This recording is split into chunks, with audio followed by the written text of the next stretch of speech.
Hello అండి, అందరికీ నమస్కారం. Welcome to Sridevi kitchen. ఇవాళ మన శ్రీదేవి కిచెన్లో అప్పటికప్పుడు చేసుకునే బూందీ అండి. బూందీ అంటే చాలా బాగుంటుంది అనమాట. బూందీ అంటే పిల్లలు కూడా ఎంతో ఇష్టంగా తింటారండి.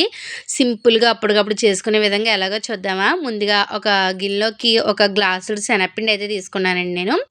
ఇందులో కొద్దిగా రుచికి సరిపడా ఉప్పు వేసుకొని బాగా కలిపేసుకొని నీళ్లు వేసుకుంటూ బాగా కొద్దిగా చిక్కగా కలుపుకోవాలండి. మరీ పలచగా కాకుండా మరీ చిక్కగా కాకుండా ఒక మాదిరిగా కొంచెం బాగా కలుపుకోవాలండి.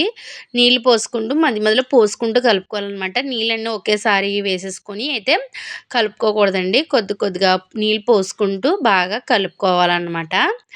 ఇందులో సోడా పొడి అనేది వేయకూడదండి. సోడా పొడి అనేది వేస్తే అప్పుడు గుల్లగానే ఉంటే కానీ వెంటనే మెత్తబడిపోయి సోడా పొడి అనేది కొద్దిగా వాసన కింద వచ్చి బూందీ అనేది టేస్ట్ బాగోదన్నమాట.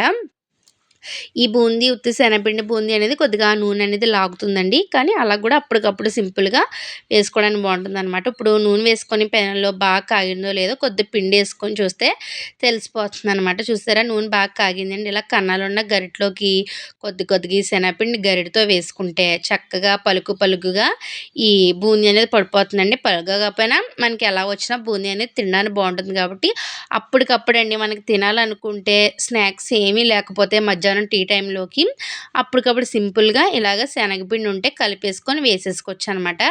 చాలా బాగుంటుందండి. ఇప్పుడు ఇది బాగా వేగిపోతుంది కదా, ఈ వేగిపోయిన బూందీ అంతటిని కూడా ఒక దాంట్లోకి తీసేసుకోవాలన్నమాట.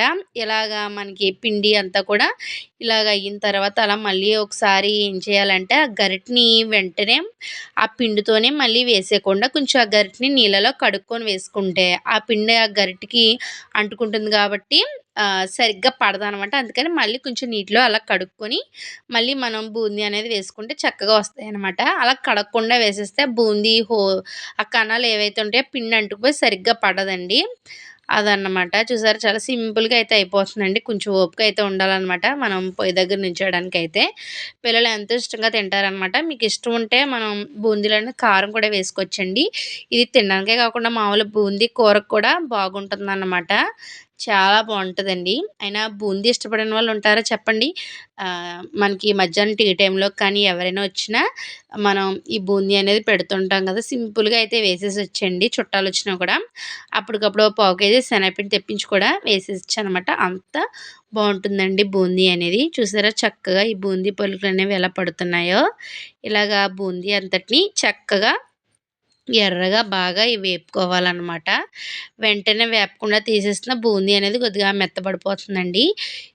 చూసారా, చక్కగా బూందీ అయితే వేగిపోతుంది. ఈ బూందీ వేగిపోయిన బూందీ అంతటిని కూడా ఒక పళ్ళుల్లోకి తీసేసుకోండి. నూనె వేసేసుకొని చక్కగా వేసేసుకున్న తర్వాత ఇందులోకి కొద్దిగా మనకి కావాలితే వేరుశనగ గుళ్ళు వేసుకోవచ్చు, లేకపోతే లేదండి. ఈ వేరుశనగ గుళ్ళు వేసుకుంటే ఈ బూందీ తినేటప్పుడు పలుకులుగా ఈ మధ్యలో వేరుశనగ గుళ్ళు తగులుతూ బాగుంటాయి అనమాట.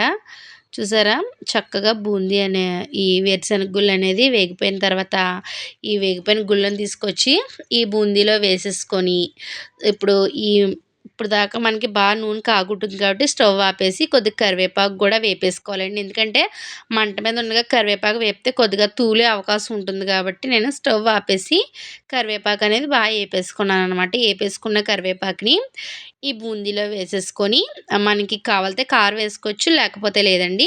నేను హాఫ్ చెంచా కారం వేసుకొని బాగా కలిపేసుకుంటున్నానండి. ఇలా చేసి పెడితే పిల్లలైతే ఎంతో ఇష్టంగా తిన్నారండి మా పిల్లలు. అలాగే ఈ బూందీ రెసిపీ మీ అందరికీ నచ్చితే మన ఛానల్ని సబ్స్క్రైబ్ చేయండి, షేర్ చేయండి, కామెంట్ చేసేయండి. అలాగే మీ ఫ్రెండ్స్ అందరికీ కూడా తప్పకుండా షేర్ చేస్తారని అయితే అనుకుంటున్నాను అనమాట. అలాగే మళ్ళీ మీ ముందుకు ఒక మంచి రెసిపీతో మళ్ళీ మీ ముందుకు వస్తానండి.